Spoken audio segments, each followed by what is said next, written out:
Well, on behalf of the Hertog Foundation, I welcome you all to our Hertog conversation this evening. I am Mary Elizabeth Halpert, the Associate Director of the Hertog Foundation, and tonight I am delighted to be joined by Ms. Zena Hitz, a tutor at St. John's College in Annapolis and author of the recently released Lost in Thought, The Hidden Pleasures of an Intellectual Life.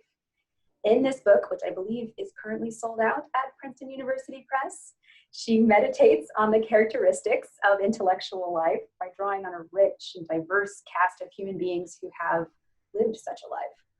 Ms. Hitt's own intellectual journey has an elegant symmetry to it. She attended St. John's College for her undergraduate degree and has been a tutor there since 2015.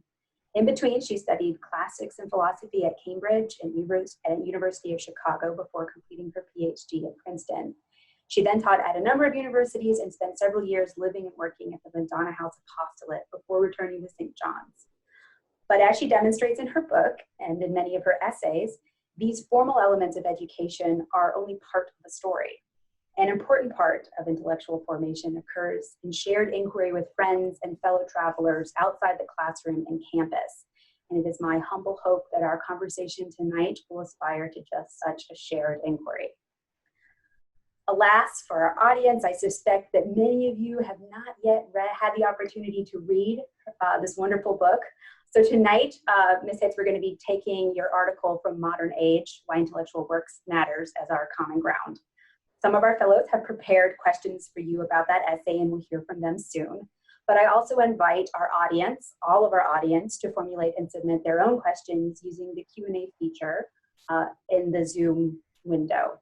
And you needn't wait for that. You can start submitting those as soon as inspiration strikes. But to get us started, since I have had the pleasure of reading your book, I want to take this opportunity to ask you about it. So I'm wondering if you could highlight some of the central questions and concepts of your book, some of those essential features of the intellectual life. Well, first of all, let me say that I'm delighted to be here, so to speak. I had a wonderful visit to Hertog last summer when we all had the privilege to be in person. And so I have a sense, even though I can't actually see you, I have a sense of who you are and what sorts of students you are. And I only wish that we could talk more intimately than this. But I'm delighted to share with you about this book, which I wrote in many ways for young people, as well as for people like myself, academics who might lose track of why they are in this kind of business. As well as I'm also interested in the book in reaching out to the autodidacts, the people out in the world who study and learn and think and look at birds and study plants and read books and ponder things without recognizing it as being intellectual life. It is one of the highest and best and most fulfilling things that a human being can do. So the book came about because I was reading some years ago that we in the magazines, if you haven't noticed by now, you'll notice soon that there are topics which are in fact recurring topics. They're parts of our culture, our political community. There are problems which we get preoccupied with for a time, and then they pass out of our consciousness, even though the problem hasn't been addressed or solved. So 5 years ago, it was the crisis in the humanities, so it was called. And the concern was that students were no longer interested in studying traditional liberal arts, philosophy, literature, history, English, all the things which I suspect many of you actually study. You're in Hertog. You may not be, you may be engineers and scientists, which is even better. But at any rate, there was a concern about that. And the kinds of justifications that my colleagues, not my colleagues at St. John's, but my academic colleagues were writing were very, I would say, superficial and unconvincing. And it was about how you, by studying and learning these fields, you would develop the skills and innovation and in critical thinking that you needed to advance, say, in the tech industry or in finance, or in any of the other conventionally attractive careers. Alternately, you might get something that was very political, that is, that the liberal arts or the humanities make you a better person, better at engaging with the political world. And both of those things felt wrong to me. I didn't think it was true. I mean, they're true in a certain way, but they're not the reason why any of us fall in love with these fields. It's not the reason why any of us read and think or go to graduate school or become college professors or teachers. It's just, I didn't feel that the core of what I captured. So the first part of my book is a series of examples of human beings who found in intellectual life and intellectual activity, in reading and thinking and pondering, a kind of refuge from the world around them. So these are people from a variety of walks of life, different social classes, different races, different ethnic groups, who might have been facing circumstances that were particularly difficult. I found a number of stories about prisoners who, political prisoners or otherwise, who found a way while imprisoned to write poetry or to knock it out in Morse code through the walls. This is in Romanian political prisons. They would put poems in the Morse code and knock it through the walls. So I got these suggested to me, I think, what many of us have experienced, which is the way that learning can be a place where you find who you really are, what really matters to you, in the midst of circumstances that really might not otherwise be conducive to that.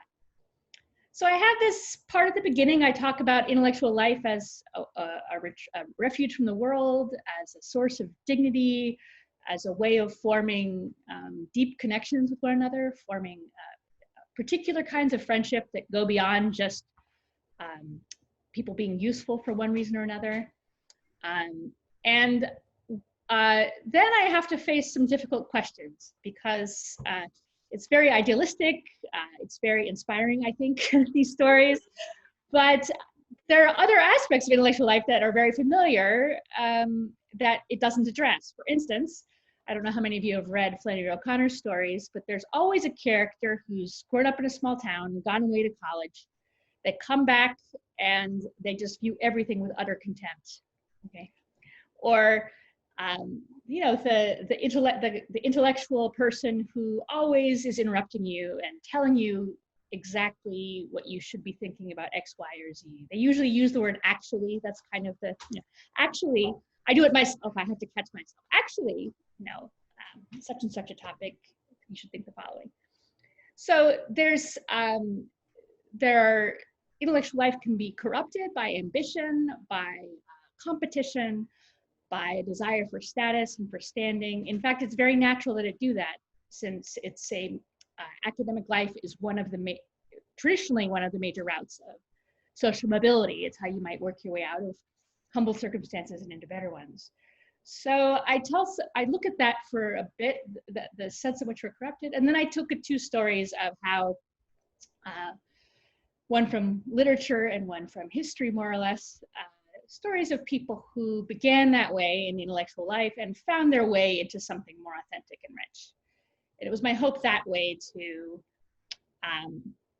give hope to those of us like myself who spent periods of time enslaving our intellect and our intellectual interests to matters of ambition or matters of status. So that's all the part before the part that is reworked from the essay that you read, which in a way I like better than what's in the book. So in a way you've read the best part of that section. Anyway, that's a little picture of what happens in my book. Thank you. I'm going to push you on this or follow up on this when you mentioned these lives that you sort of take a look at. You offer examples from a cast of sundry figures, as you've mentioned, both fictional and quite real, who find a variety of ways to engage in intellectual work. And I'm curious about who among this cast challenged you the most to think more deeply about what belongs to an intellectual life? Well, I think that's a great question. And I think the person who I found most challenging, who came into the project last, and who I was surprised to find, when any of you ever write books, as you will, you'll find that you don't have as much control over it as you think you do. And there are these people who come into the book who you weren't expecting to visit. So for me, that person was Dorothy Day. who founded a community called the Catholic Worker. She was basically a Catholic anarchist, so she set up houses of hospitality where anyone could come and stay and form a community. So she lived with the poor, most especially, lived in the poorest neighborhoods, and also spoke out on matters of what you might call prophetic politics, kind of politics that appeals to principle without acknowledging, while acknowledging that nothing might happen. So I mean, as an example of that, day in 1945, at the end of the Second World War, along with very, very few people, especially very few Americans, condemned the bombings of Hiroshima and Nagasaki in Japan on the grounds that these were basically the mass murder of civilians.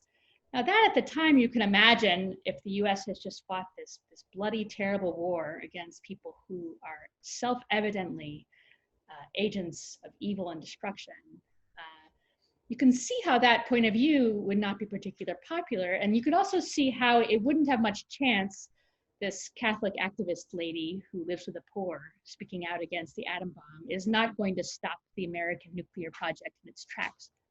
But nonetheless, I think it's a type of truth speaking that we don't value enough. And it requires, I think, a deep inner life and a sense of what really matters. It requires what I call in the book the virtue of seriousness. That is the willingness to follow things to the bottom and to really go after what's most important, most significant, regardless of what it costs you. So anyway, I'll tell you why I was surprised to find her there, because she's known for being a person who lived a sort of an active life in the world. So she founded a community, she wrote for newspapers, she was a what you'd call a political figure. I mean, a religious figure also, but also a political figure. So, and I, especially when I started writing about this, I was very strict about not wanting politics in my intellectual life. So I think that I've seen politics, and I still do in many cases, to be something which puts shackles on our thinking and leads it to an agenda. And that's true in a nonpartisan way. It's true both of people who use politics, intellectual life on the left and on the right. It narrows and diminishes and shrinks and distorts what I consider to be real thinking. But, so I was surprised to find her there, but I found out around the time I was writing the book that she talked about the books that she'd read as being the most important things that had happened to her, that they were more important than many of her enduring friendships, that they had shaped her as the kind of person that she was. And it was also interesting because the books that she really loved, which were books by people like Upton Sinclair, the socialist of the turn of the 20th century, or Jack London, also in the same camp. Dostoevsky, now he is more canonical, but they weren't necessarily amazing books, but they were books that she felt opened up the world to her and allowed her to connect with the human beings that she lived with in a way that she wouldn't have without them. So I thought that was interesting and surprising, and I don't think I got all the way to the bottom of it, but that was the person who I was most surprised to see turn up in the book. All right, wonderful. I like the idea of being surprised by who shows up in your own book. And and I hope that someone will get some questions for you about the active life and the contemplative and intellectual life. But I actually want to return to this theme of seriousness before I turn it over to our students. In your essay on intellectual work, you highlight the, quote, little human things, of which comedy is one, that are totally useless, you say, and yet completely essential for anything we would recognize as human flourishing. And in your book, as you've already said, you emphasize the importance of seriousness to intellectual life and work. Now, Plato, as I'm sure you know, says that playfulness and seriousness are sisters. But I'm curious about your own understanding of how the little human things like laughter and the serious work that serves others by providing for a real human need, how those cohere. Yeah, I think that's a terrific question. And it was something that in a way, something that happened a bit by accident. It's not something that I worked out in advance. And I think that for my purposes, both seriousness and playfulness have in common is that they are not the things which most of us end up preoccupying ourselves with, especially when we're young. So your career track in tech or in finance or in politics, no matter how worthy it is, and some of these things are worthy. I'm not hostile to business. I think business is good. It's one way that people build our communities and make them better. But they're not serious because they don't require you necessarily to really confront the most important things in a human life. And that's true, I think, actually, ironically, the higher prestige the career track, the more that's true. So for instance, if you're a firefighter, you're probably actually going to confront the fundamental things pretty frequently. You're going to see life reduced to its basics. Whereas if you're working in this massive industry of jobs which are high prestige, but no one quite sure what you do, it's a very, very common type of job insofar as there are jobs these days. That's what there are for people generally who are educated. Those jobs they're not serious and they're not playful. And we need, for our humanity, we need both of those things. We need to think about what really matters. And we also need leisure. We need things which are superfluous. And superfluousness, I think, is also something I'm very interested in. So we need to remind ourselves that we are not instruments for utility. Not primarily. We need to serve others. We need to help others. That's part of being a human being. But we matter for our own sake, and our happiness matters for its own sake. And that requires both being serious and also letting loose and being free. So they're both realms of freedom, and they're both realms of humanity, and they're both difficult. You have to fight for both of them. So that was my thought about that. But it's a terrific question. I want to think about it more, but that's a beginning anyway. Very good, thank you. It's a good start. And I'm sure some of our audience members who have been in our Aristotle course heard some echoes in those last couple sentences.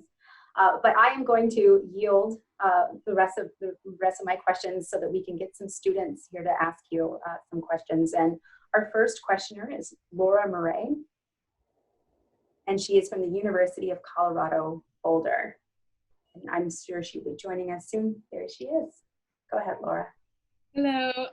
First of all, thank you very much for being here. Let me pull my question up. I had it and the screen changed. Okay, so I loved reading your article. I was introduced to the intellectual life my freshman year with a course on Leonardo da Vinci and commonplace notebooking. But the life of the mind seems to take an enormous amount of mental capaciousness and distance from the busyness of daily life and tasks in order to allow for ideas to really ferment and eventually come to fruition. And this sometimes chaotic process, as loved as it is, can get really overwhelming, especially with just the sheer volume of ideas worth considering in this leisure that you suggest. So with that in mind, I selfishly would like to know how you keep the life in your mind organized. In general, how you balance the desire to hold on to all the ideas that could become, very serious realizations, while also still holding space for your own ideas, and being able to let go of just since the quantity is so large. So thank you very much. Yeah, no, that's a really convicting question, because I feel like that's something I actually do very badly. I write about how important it is, but writing about how important it is turns out to take a lot of time and make me really busy, and then I don't have, and I end up often not following things to the bottom, but staying at the surface of something. So it's a daily struggle, and it doesn't go away. And there aren't, I I think honestly, I'll say just straight out, there is not algorithms. There are a lot of people who have devised work schedules, work schemes. Leonardo da Vinci might have been the first, or at least the greatest. I knew someone in college who tried Leonardo da Vinci's sleep schedule, which was to sleep for 15 minutes every 4 hours. It didn't go well. He looked really ill after a while. What I do actually is I try to respond to what's possible for me in the moment and what's asked of me. So I teach in a school with a set curriculum. St. John's has a set curriculum. So I'm often reading whatever it is I'm supposed to be reading for class. Then I, especially with the book out, I get invitations to write about this or that, or to talk about this or that. And then that's what I think about and that's what I talk about. Or at this point in my life, and this is, I think, the hard part and the part that really is maybe at the core of your question, there are a couple of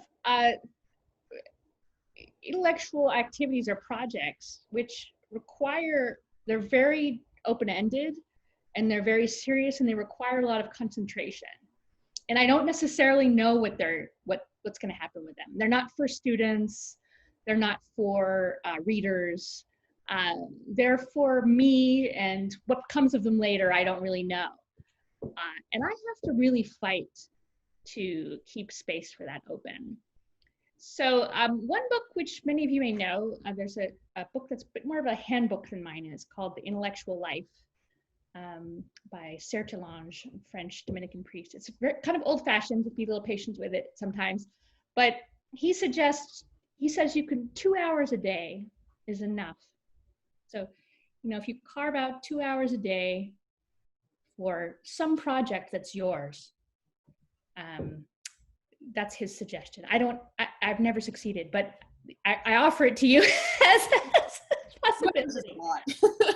You'll find yourself struggling. I think most of us struggle continuously, and your life will shift, and then you'll have to figure something else out. I think the key thing is to remember that it matters and that you need it, and to recognize sometimes it might not work, it might not be possible, you might have too much else going on, but to keep reaching back for it. Thank you very much. Great, excellent. Thanks, Laura. So our next questioner is Ben Schwabe from the University of Michigan State University. Sorry, Ben. But go ahead, why don't you ask Ms. Hitz your question? Yeah, thank you for coming, Dr. Hitz. I was particularly struck reading your article by characters like Charles Campbell, who had these self-described working class drab lives, but still found great dignity and joy in this inner intellectual life, and how that stood in such stark contrast to the people when I surveyed that sort of state of intellectual inner life, at least the self-understanding of that amongst the people I know. So amidst the sort of incognizance of the value of learning that's so widespread, it leads you to even suggest whether you're expressing a certain pointless nostalgia. How is it that we go about reawakening the sort of inquiring wonder that rests latent in all of us, in the general public? I mean, more concretely, do educational outreach initiatives such as the Mechanics Institutes and prison educational programs, should these be taken up with renewed vigor, or do you think that they're beyond recovery? Oh, so I think that it's a great question. It's a question I get a lot. But I'll say this, that one of the reasons why I get it a lot, when I first started writing about this, I felt like a crazy person. I thought that I was saying something that you kind of weren't allowed to say, that learning mattered for its own sake, and that was worth doing even if nothing came of it. Even if you ended up being in society's lights a failure, it was still worth it. But since I've been doing it now for a couple of years and my ideas have gotten out there, I've discovered there's in fact a number of people who think like this out there. There's a wide variety of people, and that this work that I'm doing, one of the things I hope it will help with is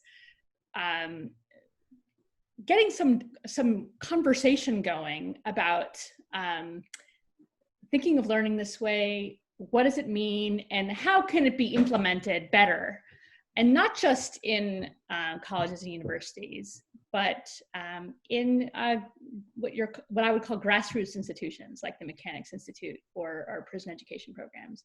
So I think prison education programs are actually wide open. I think they were very severely cut back in the 1990s, and they've started to come back a little bit.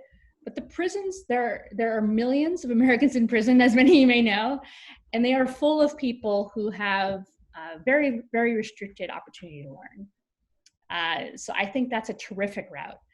I'm also wondering and working out with myself, and I think basically anyone who cares about this has to be sensitive to their own circumstances and their own opportunities and what appears in front of them. But I wonder what's possible in local communities, if there might be ways of, especially with the level of disaffection with higher education that we're seeing, whether we might start seeing actually some deinstitutionalizing of learning, and it's finding its way into the communities in other directions. I don't know what that's going to look like, but I'm aware that it might happen, and I keep my eyes out, and I encourage others to do the same. So thank you for your question. Thanks, Ben. All right, our next questioner is Natasha de Virgilio from Hillsdale College.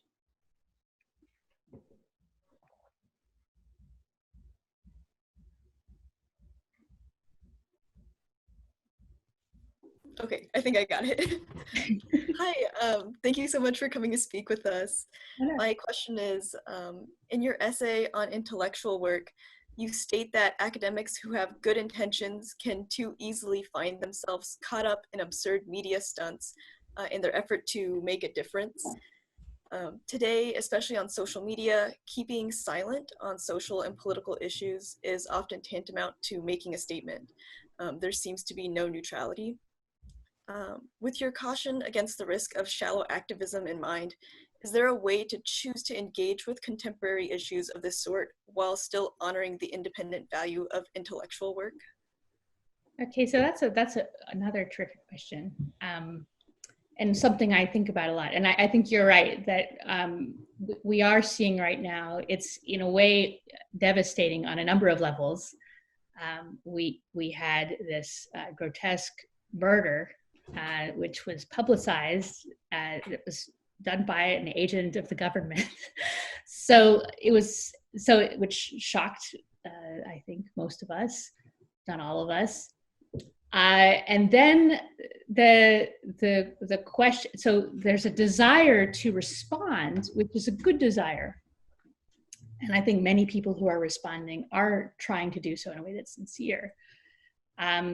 But especially in the world of social media, it's incredibly easy to make this something superficial and in a way that's not just useless, but actually counterproductive, because it distracts us from confronting whatever the real issues are in our communities that are driving this.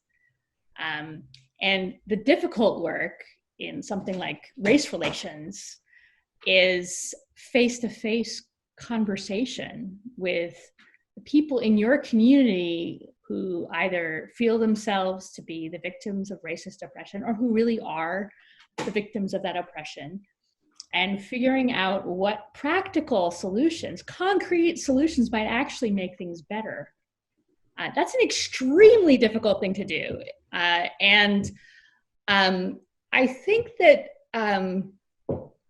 I don't have advice for the heads of organizations, who I think are the people who are in the bind that you mentioned. That is, they can't say nothing, but if they say something, they're running the risk that we're talking about, of it being a sort of performance that makes them feel good, that doesn't mean anything and may obscure things that are really wrong. So I mean, I suppose my advice for them would be something like, well, okay, if you feel like you can't be silent, say something, but don't just say something.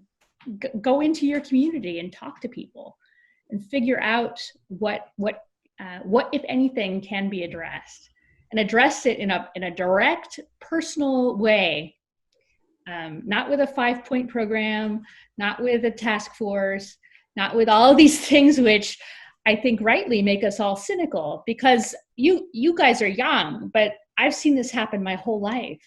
And, you know, when I was your age or younger, there was another extremely famous Black man mistreated by the police, and a lot of unrest that followed. And it's discouraging to be sitting here however many decades later and seeing the same thing happen. So I think that it takes courage. You have to form your own conscience and remind yourself of what's actually in it, and don't feel yourself bound to conform either with, you know, these big social justice movements or with the reactions which always inevitably follow. You don't have to make a judgment on those things. You don't need to have an opinion. And you can resist, so to speak, being categorized like that and being used like that. And you can try to get into something deeper, that is really study something. There's wonderful literature about the history of African Americans in the US. It's well worth, I read a bunch of it when I was younger. I still read it now, and I feel like I've gotten a ton out of doing that. So form your own conscience, make your own judgments, and remember that real change is something that happens on a small scale usually.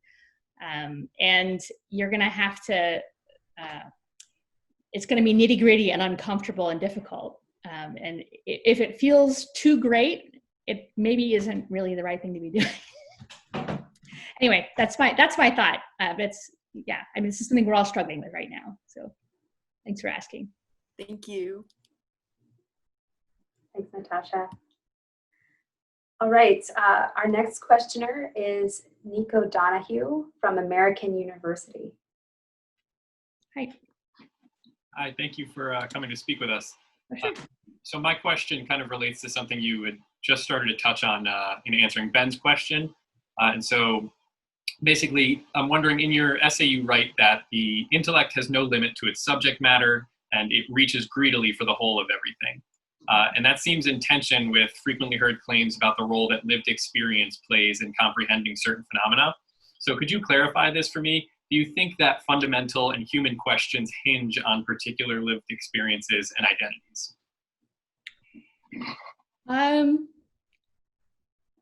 I might end up evading this question just a little bit, but I'll answer it, and then you can, if you don't mind, if it's okay, but you can come back to me and if I've really evaded it. So I think that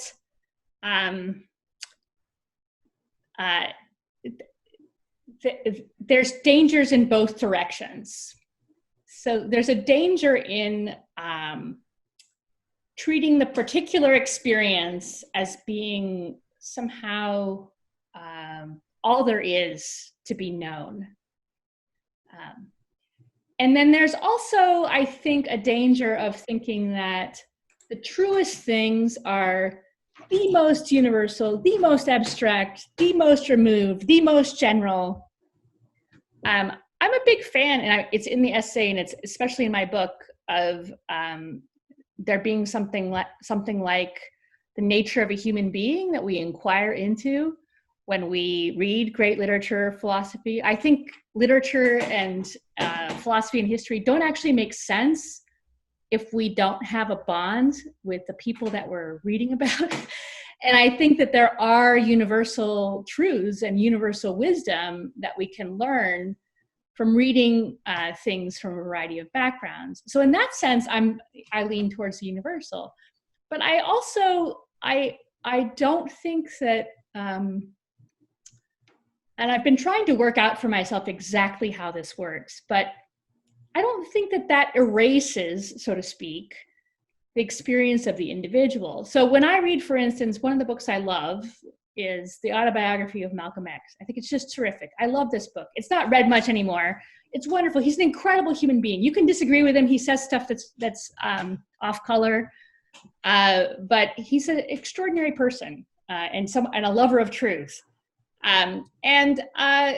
I think what I see is something universally human and also something that's very specific. An African-American man born in a particular time, in a particular place with a particular set of experiences. I don't feel that he's been erased by my interest in him or by finding something universal in him. So again, I'm still thinking about this, how to articulate it.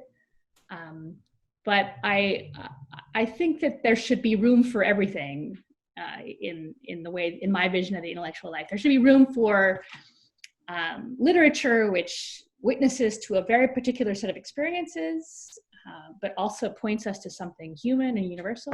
And there should be room for things which really do greedily reach for the whole of everything. You know, these pre-Socratic philosophers who, you know, they just wanted to, what's at the bottom of everything? It's water, you know. There ought to be room for stuff like that. This bold cosmological speculation. So I want everything, and I hope I can have it. All right, Neco, did you want to follow up? Oh no, it looks like he was satisfied. All right, very good. I think I was starting it. I evaded less than I meant to. So. Good. So we have another question from our audience here. This is Clara Pesant. She's from Touro College.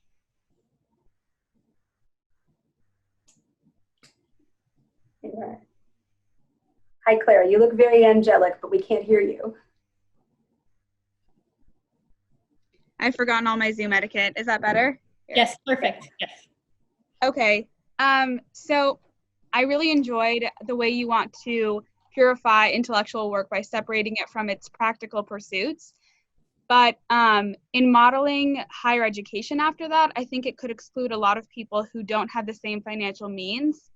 And historically the people who unpractically devoted themselves to those ideas had the means to support themselves while doing so. So, and it seemed that you didn't want to exclude lower classes from that, but I was just wondering how you kind of deal with that tension.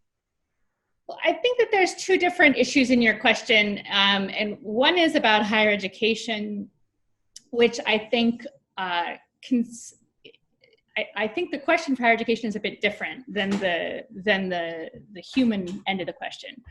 So part of the difficulty for higher education is that it's apart from being the treasury of human learning, from which matters for its own sake, it's also the vehicle for a lot of crucial job training for people that might not otherwise get it. Now, in my world, I would like those things to be separated. You know, I want there to be job training. I don't want anyone to mistake it for learning for its own sake. Now, if you separated it, maybe fewer people would go to college, and maybe that might have costs or benefits, or I would have to think about it. I mean, I'm not a higher education policy person. I'm just setting out certain ideals and hoping that someone else will do the dirty work on this kind of stuff. So now, as far as the human question is, though, I actually don't think it's true. So it's true traditionally. You know, Aristotle, which you may have just read, he says flat out, you know, if you work with your hands, you cannot do philosophy. You know, you need leisure, you need the dedication of your life. And that's something which people have taken seriously. It's been traditionally the realm of aristocrats, of people who have the wealth off of other people's labor in order to think about things. But that really hasn't been true for a long time. And one of the reasons why I appeal to these cases that were brought up earlier in one of the questions of these working class intellectual movements is that these were people who worked in pretty menial jobs. And they found a way, not because it was going to improve their job prospects, but because they wanted to, their work was diminishing in some way, and they wanted to recover their dignity. So that type of learning is crucially important for everybody. So I don't know how that works. So, you know, do we have grassroots intellectual programs for people who, for whatever reason, can't go to a liberal arts focused college program? Do we find a way to make liberal arts at the college level more widely available and more authentic. I don't know how the details work out, but I don't think it's true that you need to be rich to think. And in fact, I think these days, no one, rich or poor, is doing much of the kind of work that I'm talking about. So it's we have a cultural problem on multiple levels as far as my concerns are set up. So anyway, I think it's exactly the right kind of question, but it's not something I have a blueprint for. It's too complicated, and I want, on the one hand, there to be institutional support for this type of learning, and I also want it to be freely available to everyone. And whether that happens in one way or several, I don't know. But that's the vision, that's the ideal that I want to put out there, and see what happens to it. Thanks, Clara. So we're going to shift a little, I think, from the policy questions to a more personal question. This is from Luca Frumento, who hails from Clemson University. Hello, Dr. Hitz. How are you? Very good. How are you? Good. So my question is, when did your study of philosophy shift from simply learning from great thinkers to thinking on your own, discovering your own ideas, writing your own ideas down, speaking from your own mind and not from the mind of someone else? And I guess a follow-up question, did that come with its own intellectual ambition, and how did you frame that ambition? Oh, wow. That's a great question too. Sorry, I know I keep saying it, but they're all great questions. I'm not just saying that. I think when I began studying, I was very much in the school, which it's a bit traditional at St. John's, maybe less than it used to be, but it still is, where you step into the mind of the author and you try to see things as the author saw it. So you spend time just in the world of these incredible thinkers, trying to think the way that they thought.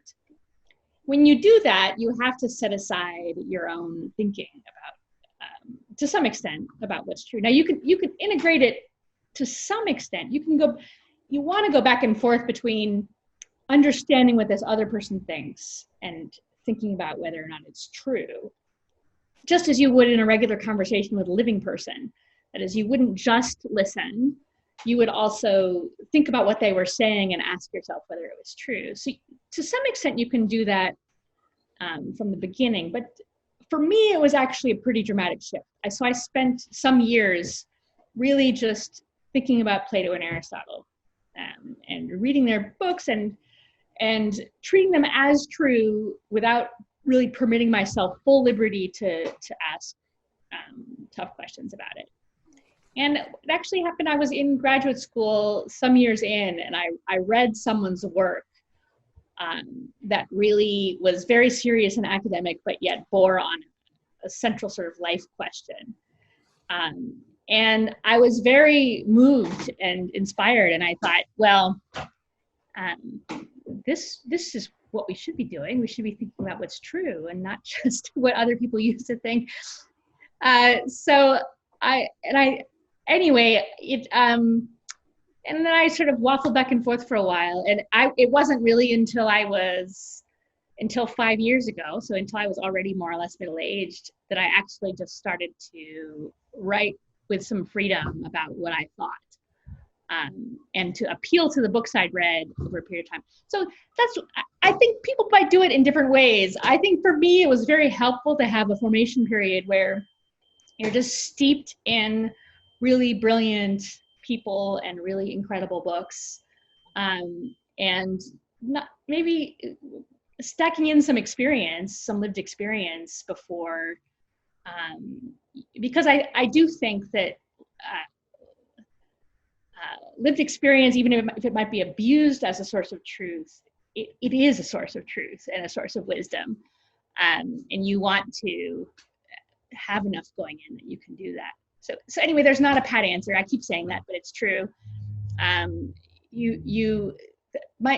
the intellectual ambition was just, to the extent that I have one about thinking these things, it's usually to work something out for myself. This particular work, the book that just came out and the essay that you read, that's actually more political project. That's, look, guys, we have to find a way to save this part of our humanity. We need to rebuild our institutions. So that in a way is not a intellectually ambitious project. But I do have them. So, and I think it's good to have them. So basically, it just comes naturally, and it's just something that an itch you have to scratch, and you can't really direct it one way or the other. I think it's something I tell my students, some of whom are here, so they'll have heard it before. But if you think of it this way, there's just always this tension. There's understanding the other, and there's figuring out for yourself what's true. Mm-hmm. Just keep reminding yourself of that. You can, and remember that you're going to want to do both things, and see what happens. And yeah, it should happen organically, but you can also press yourself in particular directions if you feel the need or if you see it in yourself. Thank you, Dr. Hitz. Sorry, do you mind sharing with us what article it was that tipped you, that was very scholarly but actually pertained to a life question? Now, if I say it's very scholarly, you're going to laugh at me, but I was reading a philosopher named Harry Frankfurt, who has a collection of essays called The Importance of What We Care About, and one of them became very famous later because it's about bullshit, which is a phenomenon of everyday life. But it was those essays which, on the one hand, were sort of analytic philosophy, but on the other, seemed to really be chewing on a lived reality that might help one understand one's own experience better. So that happened to be the author who did it, but I'm sure that there are a variety of people who could have that effect. All right. Well, thank you. So we have one more question from Mendel Jacobson, who is from Central Chabad Yeshiva in New York. So Mendel, there you are. Wonderful. Why don't you ask your question?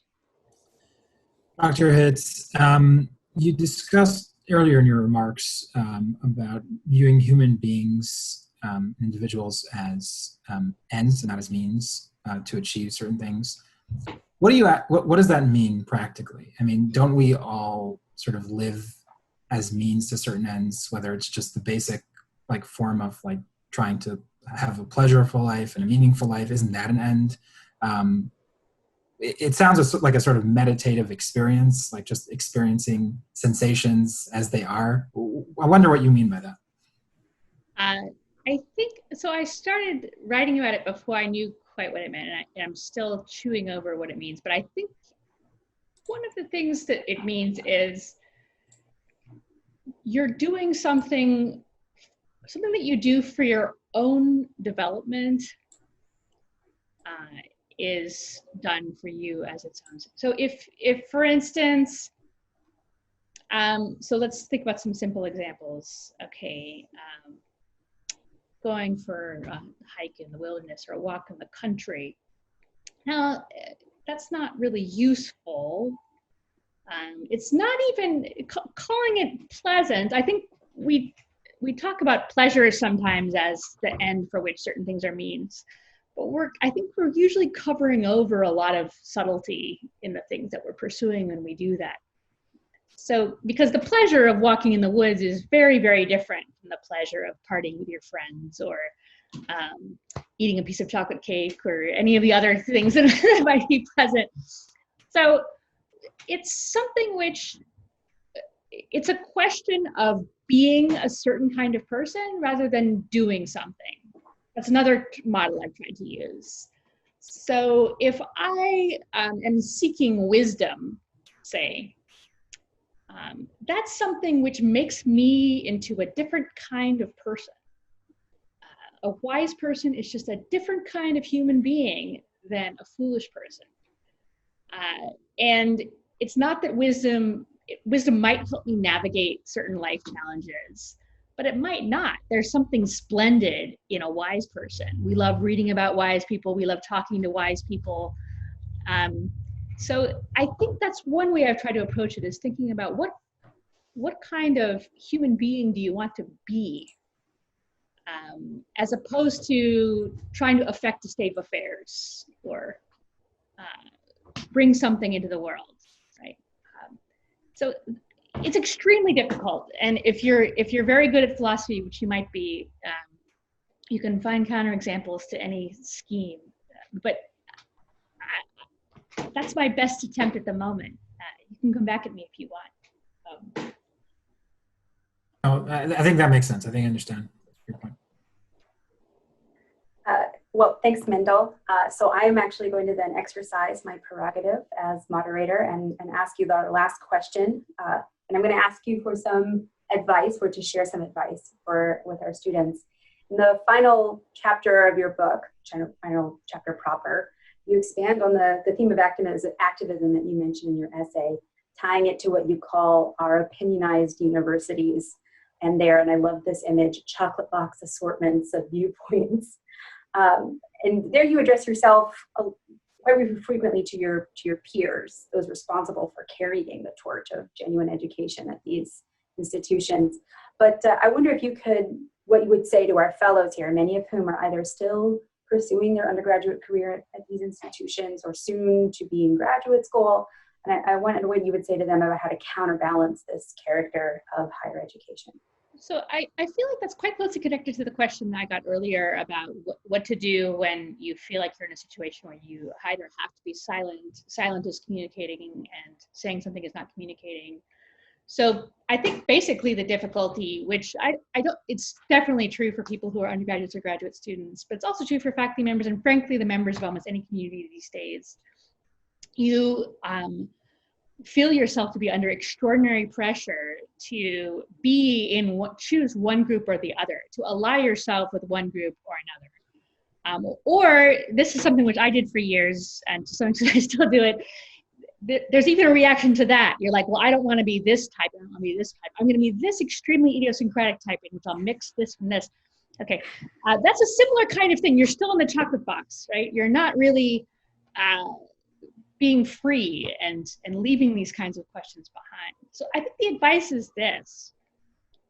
If you really care and are invested in a particular question, so if you care about free markets, or you care about the dignity of Black Americans, or you care about whatever education, then by all means, dedicate yourself to that. But feel free to ignore, to choose a side. So exercise your right to change a subject, and always this is something I think works well at St. John's, for those of you who are associated with it or who know about it. There's always a deeper question past the question that's causing the conflict. And if you can get yourself or a group of people into the deeper question, the human question, then the conflict dissipates and you can collaborate and work some things out and drop your guard. So I think to push yourself towards seriousness and playfulness, whichever you need at the moment, but seriousness particularly, and the deeper questions, and cultivate a really a mind that is resistant to the pressure to take a side, to state an opinion. And that'll mean that when you are ready to do that, which you might be ready to do, or you might be called to do in some way, then you can do that from a sense of integrity and not because you're playing a role. And also, as of course you probably know, and one of the reasons that one of the great things to do if you're doing something like Hertog is to connect with others who have a similar situation. They may be on different parts of the political spectrum, or different styles of thinker than you, or in different majors or what have you. But if you can find people who want to be serious and who want to be free of that kind of relentless pressure to conform or to take a stand or to fight a particular battle which has already been marked out for you, if you can find those people, then I think you'll be supported in that endeavor. And that is really honestly what the world needs. Ironically, that is what will make a difference, is more people who have guarded themselves and have fought for their own freedom to think and to make judgments and to act. But geesh, it's hard work. So bless you in all you're doing. And yeah, thank you so much for this conversation. It's been wonderful. I've learned a lot from you guys, so thank you.